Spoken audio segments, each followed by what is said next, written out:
আমরা ইসলাম সম্পর্কে বিভিন্ন সময়ে শুনে থাকি যে ইসলাম নাকি সন্ত্রাসের ধর্ম, ইসলাম নাকি সন্ত্রাস সৃষ্টি করে, ইসলাম নাকি মানুষকে হত্যা করতে এগিয়ে দেয়। তাই ইসলাম সম্পর্কে আমাদের সুস্পষ্ট ধারণা রাখা উচিত। ইসলাম সম্পর্কে আমরা দেখব যে ইসলামের বাণী তাতে কি উল্লেখ করা হয়েছে ইসলাম সম্পর্কে। মহান আল্লাহ সুবহানাহু ওয়া তাআলা পবিত্র কালামে বলেন, সূরা আল ইমরান সূরা নম্বর 3 আয়াত নম্বর 19, ইন্নাদ দীনা ইনদাল্লাহিল ইসলাম। ইসলাম আল্লাহ সুবহানাহু ওয়া তাআলার কাছে মনোনীত দিন, পছন্দনীয় দিন, একমাত্র শুধুই মাত্র দিন হচ্ছে আল্লাহর কাছে ইসলাম, যা আল্লাহ সুবহানাহু ওয়া তাআলা পছন্দ করেন। ইসলাম শব্দটির উৎপত্তি হয়েছে সিন লাম মিম এই তিনটি বর্ণের সমষ্টির মাধ্যমে, অর্থাৎ সালামা বা সিন ধাতু থেকে, যার অর্থ হচ্ছে আনুগত্য, নিরাপত্তা, আত্মস্বীকার করা। আল্লাহ সুবহানাহু ওয়া তাআলা এই সিল বা সালামা ধাতুর মধ্যে দিয়ে যে শান্তি, নিরাপত্তা, আনুগত্য বুঝিয়েছেন, যা ইসলামের মধ্যে রয়েছে এই শব্দটি। আর যে ব্যক্তি এটিকে ফলো করবে তার পরিচয় হবে মুসলিম। আর মুসলিম শব্দের মধ্যেও সিন লাম মিম এই তিনটি বর্ণের সমষ্টি রয়েছে, অর্থাৎ মিমের পরে সিন লাম মিম মুসলিম।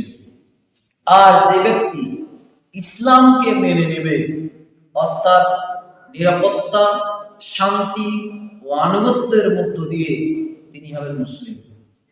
আল্লাহ সুবহানাহু ওয়া তাআলা ইসলাম সম্পর্কে স্পষ্টভাবে বলে দিলেন যে ইসলামই হচ্ছে একমাত্র জীবন বিধান, অর্থাৎ ইসলাম হচ্ছে একটি complete code of life. Islam is the complete code of life.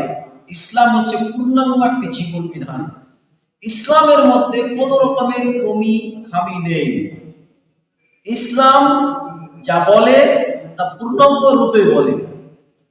আল্লাহ সুবহানাহু ওয়া তাআলা পবিত্র কালামে সূরা আল মাইদা সূরা নম্বর 5 আয়াত নম্বর 3 বলছেন, আল ইয়াউমা আকমালতু লাকুম দীনাকুম। আজ আমি তোমাদের জন্য দিন ইসলামকে পূর্ণাঙ্গ করে দিলাম, মুকাম্মাল করে দিলাম, কমপ্লিট করে দিলাম। ইসলাম একটি কমপ্লিট জীবন ব্যবস্থা, কিন্তু এই ইসলামকে নিয়ে অনেকেই বাড়াবাড়ি করছে। ইসলামের নামে চাপিয়ে দেওয়া হচ্ছে সন্ত্রাসের তকমা।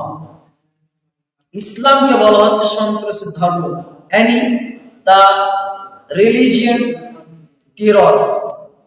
এবং যারা ইসলামকে ফলো করে তাদেরকে বলা হচ্ছে টেরোরিস্ট, তাদেরকে বলা হচ্ছে সন্ত্রাসী, তাদেরকে বলা হচ্ছে সন্ত্রাসবাদী। ইসলাম একটি পূর্ণাঙ্গ জীবন বিধান যা আল্লাহ সুবহানাহু ওয়া তাআলা দান করেছেন, এবং ইসলামকে তকমা লাগিয়ে বলা হচ্ছে ইসলাম একটি সন্ত্রাসী ধর্ম, দ্য রিলিজিয়ন অফ টেরর বলা হচ্ছে। ইসলামকে বলা হচ্ছে মৌলবাদী ধর্ম, এবং যারা এই ধর্ম পালন করবে তারা হচ্ছে মৌলবাদী। এবং বলা হচ্ছে ইসলাম নাকি মানুষকে হত্যা করতে শেখায়, ইসলাম নাকি মানুষকে জিহাদের প্রেরণা যোগায়।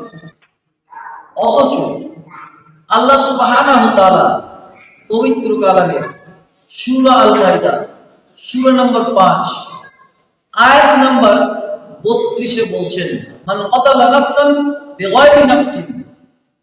কেউ যদি কোনো মানুষকে হত্যা করে তাহলে সে যেন পৃথিবীর সমস্ত মানুষকে হত্যা করে। এবং আল্লাহ সুবহানাহু ওয়া তাআলা বলছেন, কেউ যদি পৃথিবীর কোনো মানুষকে রক্ষা করে, বাঁচায়, তাহলে যেন সে পৃথিবীর সমস্ত মানুষকে বাঁচিয়ে দিবে। এই আয়াত দ্বারা স্পষ্ট প্রমাণিত হয় যে আল্লাহ সুবহানাহু ওয়া তাআলা চান না যে ইসলাম ধর্মাবলম্বী কোনো মানুষকে হত্যা করুক। ইসলাম ধর্মাবলম্বী কোনো মানুষকে ন্যায়সঙ্গত কারণ ছাড়া কাউকে হত্যা করতে পারে না। ন্যায়সঙ্গত কারণ বলতে কি বুঝবেন? ন্যায়সঙ্গত কারণ বলতে ধরুন একটি দেশের শাসন ব্যবস্থা রয়েছে, আর সেই শাসন ব্যবস্থার মধ্যে অন্তর্গত কোনো মানুষ সে আইনের বেখেলাফ কাজ করে, যদি সেই শাসন ব্যবস্থার মধ্যে কোনো রকমের তার যে প্রাপ্য শাস্তি সে শাস্তি যদি প্রয়োগ করা হয়, তাহলে কি আপনি বলবেন সে শাসন ক্ষমতাটা বা সেই শাসন প্রয়োগটা খারাপ? ধরে নেন আমাদের দেশে যদি এরকম ব্যবস্থা থাকে যে চুরি করলে তাকে 10 বছর কারাদণ্ড দেওয়া হবে, তাহলে কোনো ব্যক্তি যদি চুরি করে আর তাকে যদি 10 বছরের কারাগারে রাখা হয়, তাহলে কি আপনি বলবেন যে এটা যারা প্রয়োগ করেছে সে চোরের উপরে তারা সন্ত্রাসী, তারা অন্যায় করেছে? নিশ্চয় এটা বলবেন না, কারণ তার সেটা প্রাপ্য শাস্তি। ইসলাম সেই জায়গাতে ক্লিয়ার করেছে যে কোন ব্যক্তি যদি শাস্তির যোগ্য এতটাই হয় যে সে তার হত্যার যোগ্য, তাকে হত্যা করাটাই হচ্ছে তার শাস্তি, তাহলে তার শাস্তির জন্য তাকে হত্যার কথা আসবে। কিন্তু কোন ব্যক্তি হত্যার যোগ্য নয়, তারপরও যদি তাকে হত্যা করা হয় তাহলে অবশ্যই সেটা অন্যায়। যেমনটি ভাবে যে কোনো নিরপরাধ ব্যক্তিকে চোর সাজিয়ে যদি 10 বছরের কারাদণ্ড দেওয়া হয়, তাহলে নিরপরাধী ব্যক্তিকে কারাদণ্ড দেওয়ার কারণে এটা অবশ্যই তার উপর অপরাধ করা হবে। ঠিক ইসলাম যেতে চাইছে কেউ যদি কোনো অপরাধ না করে তাহলে অপরাধে যে শাস্তি তার উপরে দিও না। আল্লাহ সুবহানাহু ওয়া তাআলা পবিত্র কালামের মধ্যে পরিষ্কারভাবে ক্লিয়ার করে দিলেন যে জমিনে কোনো ব্যক্তি যদি কাউকে একজনও যদি অন্যায়ভাবে নিরপরাধ ব্যক্তিকে আইনে যা বলা হয়েছে সে আইনের আওতাভুক্তার বাইরে কোনো ব্যক্তি অবস্থান করছে, এমন ব্যক্তির উপরে যদি সে আইন প্রয়োগ করা হয়, তাহলে সেই হত্যা বা সেই অপরাধটা অবশ্যই অপরাধ। আল্লাহ সুবহানাহু ওয়া তাআলা বলতে চাইছেন পৃথিবীতে তোমরা কাউকে হত্যা করিও না। যদি হত্যা করো নিরপরাধ কোনো ব্যক্তিকে এবং আইনে যাকে হত্যা করতে বলা হয়নি এমন কোনো ব্যক্তিকে, তাহলে যেন তোমরা পৃথিবীর সকল মানবতাকে হত্যা করবে, সকল মানুষকে হত্যা করবে, মানবতার অংশকে হত্যা করবে। ঠিক অনুরূপ ভাবে কোনো ব্যক্তিকে যদি, অর্থাৎ নিরপরাধ কোনো ব্যক্তিকে যদি তোমরা হত্যার জায়গা থেকে বাঁচিয়ে নিতে পারো, তাহলে যেন সারা পৃথিবীর মানুষকে হত্যার কাছ থেকে বাঁচিয়ে নিলে। তাহলে আমরা স্পষ্ট হতে পারলাম যে আল্লাহ সুবহানাহু ওয়া তাআলা জমিনে কোনো ফাসাদ চান না, কোনো হত্যা চান না, কোনো রক্তলীলা চান না। অথচ এক শ্রেণীর মানুষ যারা ইসলাম সম্পর্কে সঠিক ধারণা না রাখার কারণে তারা বলে ইসলাম নাকি হত্যা করার কথা বলে। অবশ্যই ইসলাম যাকে যে জায়গাতে শাস্তির কথা বলেছে, যেমন কেউ যদি চুরি করে তাহলে তার হাত কাটার কথা বলা হয়েছে, অর্থাৎ চোরের সেই শাস্তিটা আল্লাহ নির্ধারণ করে রেখেছেন। সে যদি চুরি করে তাহলে তার উচিত হবে তাকে হাত কাটা। যে আইনটা থাকবে সেই দেশে যখন সেই কোরআনের বিধান প্রতিষ্ঠিত থাকবে, তখন তার উচিত হবে সেই ব্যক্তির হাত কাটা। এই কারণে যে যাতে করে আর অন্য মানুষ, নিরপরাধ মানুষরা যেন তাদের হাত কাটা না যায়, এবং নিরপরাধ এবং অন্যান্য মানুষরা যাতে করে সেই চুরির জায়গাতে না যায়, এটা তার প্রাপ্য শাস্তি। এই জন্য ইসলামকে দূষিত করা যায় না, এই আইনকে দূষিত করা যায় না, এই আইনের বদনাম করা যায় না। কারণ এই আইন তো শুধুমাত্র প্রয়োগ হবে তার শাস্তি হিসাবে, তাকে হত্যা করার জন্য নয়, তার উপরে আইন চাপিয়ে দেওয়ার জন্য নয়। সে তার উপযুক্ত, তার জন্য তার উপরে সে শাস্তি প্রয়োগ করা হয়ে থাকে। আল্লাহ সুবহানাহু ওয়া তাআলা পবিত্র কালামের মধ্যে বলছেন যে লা ইকরাহা ফিদ্দিন, সূরা আল বাকারা সূরা নম্বর 2 আয়াত নম্বর 256-তে ইসলাম কোনো জোর জবরদস্তি নেই।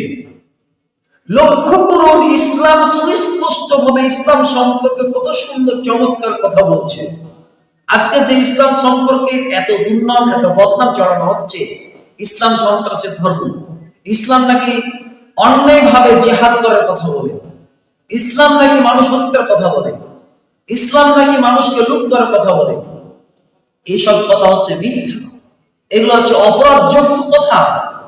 ইসলাম বলতে চাইছে কোন মানুষকে ধরে এসে ধর্মাবলম্বী করা যায় না। ইসলাম কখনো বলেনি অন্য ধর্মের মানুষকে জোর করে তোমরা ইসলামে দীক্ষিত করো। ইসলাম পরিষ্কার ভাবে স্পষ্ট ভাবে মানুষের কাছে কথা রেখে দিয়েছে কি, লা ইকরাহা ফিদ্দীন, লা ইকরাহা ফিদ্দীন, দ্বীনের ব্যাপারে কোন রকমের জোর জবরদস্তি নেই, কোন রকমের কড়াকড়ি নেই। অর্থাৎ ইসলাম মানানোর জন্য কোন ব্যক্তিকে জোর করা যাবে না। সাপোজ মনে করুন একজন নন মুসলিম, অমুসলিম, সেই ব্যক্তিকে আমরা অর্থাৎ ইসলাম ধর্মাবলম্বী কোন মানুষই জোর করে তাকে বলতে পারি না যে সে নামাজ পড়ো, তাকে জোর করে বলতে পারি না যে রোজা রাখো, তাকে জোর করে বলতে পারি না যে হজ করো, তাকে জোর করে বলতে পারি না যাকাত দাও, তাকে জোর করে বলতে পারি না ইসলাম মেনে চলো। কেননা যে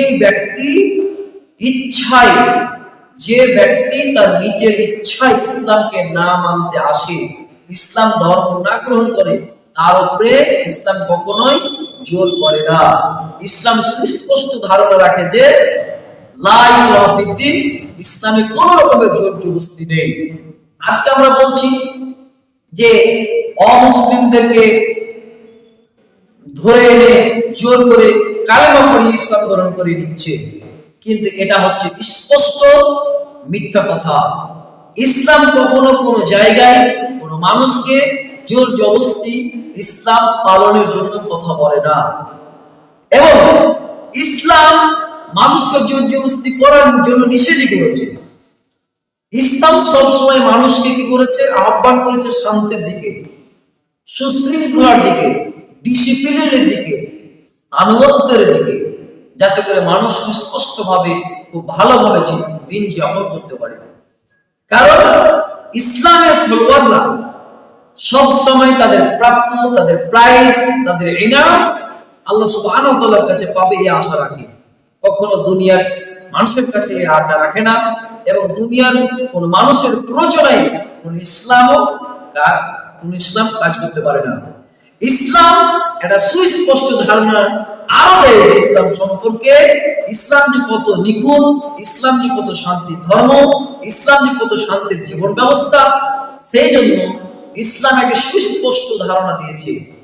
আল্লাহ রাসূল মুহাম্মদ সাল্লাল্লাহু আলাইহি সাল্লাম বিদায় হজে ভাষণ দিতে গিয়ে বলেছেন, আজকে তোমরা যারা আজকে আরবের মানুষ আর যারা অনারব, আরবের বাইরে অবস্থানকারী মানুষ, যারা সাদা চামড়ার মানুষ এবং যারা কালো চামড়ার মানুষ, এতে তোমরা কখনো ভেদাভেদ করবে না।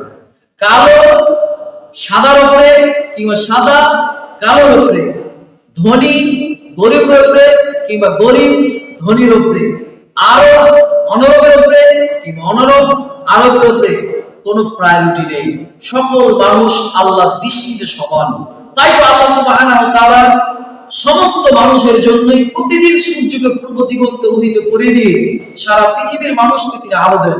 সারা পৃথিবীর মানুষকে সূর্যের যে ভিটামিন ডি সেটা প্রদান করে থাকেন। যে সূর্যের আলোতে সংগঠিত হয়, যে সূর্যের আলোতে প্রত্যেকটা মানুষের জন্য পৃথিবীতে ফসল হয়, ফল হয়।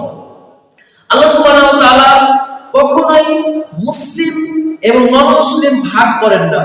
তিনি আল্লাহ সুবহানাহু ওয়া তাআলা প্রত্যেকটা মানুষকে একই নজরে দেখেন। আল্লাহ সুবহানাহু ওয়া তাআলা যখন বৃষ্টি দেন তখন শুধুই মাত্র মুসলিমদের দেন এমনটা নয়। আল্লাহ সুবহানাহু ওয়া তাআলা যখন আকাশ থেকে বৃষ্টি বর্ষণ করেন তখন সকলের জন্য বৃষ্টি বর্ষণ করেন। আল্লাহ সুবহানাহু ওয়া তাআলা যখন রাত দেন তখন সকল মানুষের জন্য রাত দেন। আল্লাহ সুবহানাহু ওয়া তাআলা যখন দিন দেন সকল মানুষের জন্য দিন দেন। আল্লাহ সুবহানাহু ওয়া তাআলা যখন অক্সিজেন দেন সকল মানুষের জন্য অক্সিজেন দেন। অর্থাৎ আল্লাহ সুবহানাহু ওয়া তাআলার নজরে, আল্লাহ সুবহানাহু ওয়া তাআলার দৃষ্টিতে সকল মানুষই সমান। তাহলে আজকে আমরা ইসলাম সম্পর্কে এমন কেন কনসেপ্ট রেখেছি? ইসলাম সম্পর্কে আমাদের যে রং কনসেপ্ট সেটাকে ভুলে যেতে হবে, সেটাকে দূরীভূত করতে হবে।